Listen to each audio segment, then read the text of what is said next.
तो मैं आज एक बैंक के रिलेटेड कुछ चीज़ें मैं क्लियर करना चाहता हूँ दोस्तों। देखिए, इंडिया में 3 तरह की बैंक्स है जो आप यूटिलाइज कर सकते हैं आपके पेमेंट विड्रॉल के लिए।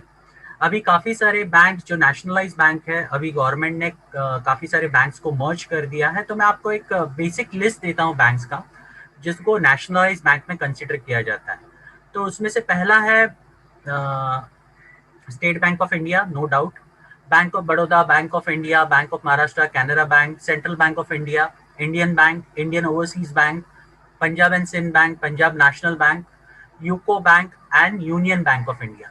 ये सारे जितने भी बैंक्स मैंने अभी जिनके नाम कहे, ये सारे नेशनलाइज बैंक्स में आते हैं। ओके, अब दूसरी आती है जिनको बोलते हैं प्राइवेट बैंक्स।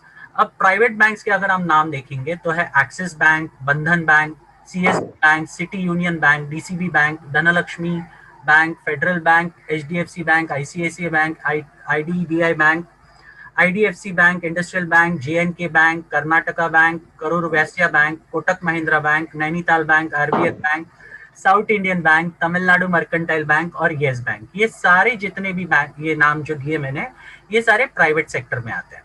ठीक है, अब आती है तीसरी कैटेगरी। अब तीसरी कैटेगरी क्या है, तो वो है इंटरनेशनल बैंक्स।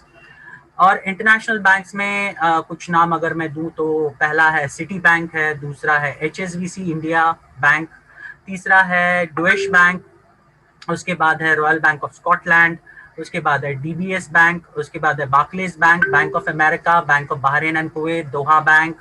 ऐसे काफी सारे बैंक्स हैं जो इंटरनेशनल बैंक्स हैं। आप इन तीनों में से किसी भी इसमें अकाउंट है आपका, अगर नहीं है तो आप खोल लीजिए इन तीनों में से कोई भी सेक्टर में, आइदर वो इंडिया के नेशनलाइज बैंक में, प्राइवेट सेक्टर बैंक्स में, या फिर इंटरनेशनल बैंक्स में, जो मल्टीनेशनल्स भी होता है, इंटरनेशनल बैंक्स, उन पे आप तीनों में से किसी भी सेक्टर्स के बैंक में आप अकाउंट खोल सकते हैं। क्योंकि ये ही 3 सेक्टर्स के बैंक है जो आपको एक वैलिड स्विफ्ट कोड प्रोवाइड कर सकता है।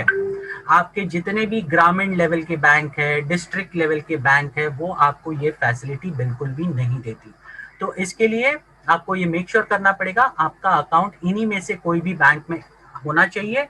और कुछ लोगों ने मुझे सवाल पूछा कि जॉइंट अकाउंट चलेगा क्या? यस, बिल्कुल चलेगा, डेफिनेटली चलेगा। लेकिन मैं इतना कहूंगा, देखिए, अगर आप टैक्स लाइबिलिटी अगर आप बाइफरकेट करना चाहते हैं, ओके, तो मेरा सजेशन और मेरा ओपिनियन है, क्योंकि मैं फाइनेंस सेक्टर में काम कर चुका हूं, तो मैं ऐसे सिचुएशन में लोगों को इतना ही कहूंगा कि आप इंडिविजुअल अकाउंट्स बनाइए।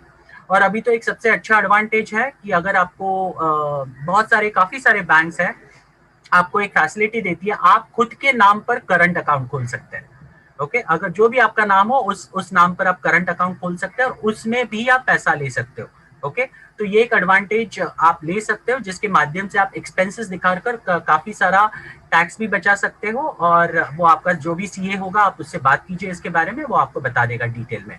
तो हो सके तो ज्यादा से ज्यादा इंडिविजुअल बैंक अकाउंट्स ही रखिए, ताकि आपको टैक्स लाइबिलिटी कल की तारीख में मैनेज करने आ सके और वो हिसाब से आप डिडक्शंस दिखा सके। वो एक सबसे बड़ा एडवांटेज होता है अगर आप इंडिविजुअल अकाउंट रखते हो तो। और जॉइंट अकाउंट रखते हो तो हस्बैंड एक इतना, मान लीजिए वो नौकरी कर रहे हैं, उनका पैसा आ रहा है, आप अलग से कुछ कर रहे हो, आपका कुछ अलग पैसा आ रहा है, तो ये सारी चीजें जब कंबाइन होती है ना, तो बहुत प्रॉब्लम देती है। तो मैं इतना ही कहूंगा कि ये बातों पे आप ध्यान दें और ये बातें आप आगे चलकर आपके सीए से बात करके कंफर्म कर लें। लेकिन इन तीनों में से कोई भी आपके बैंक्स होने चाहिए, कोई भी ग्रामीण बैंक या डिस्ट्रिक्ट लेवल बैंक बिल्कुल नहीं चलने वाले। ओके, इसका आप ध्यान रखिए।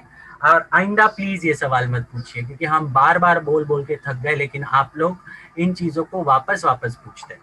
Thank you.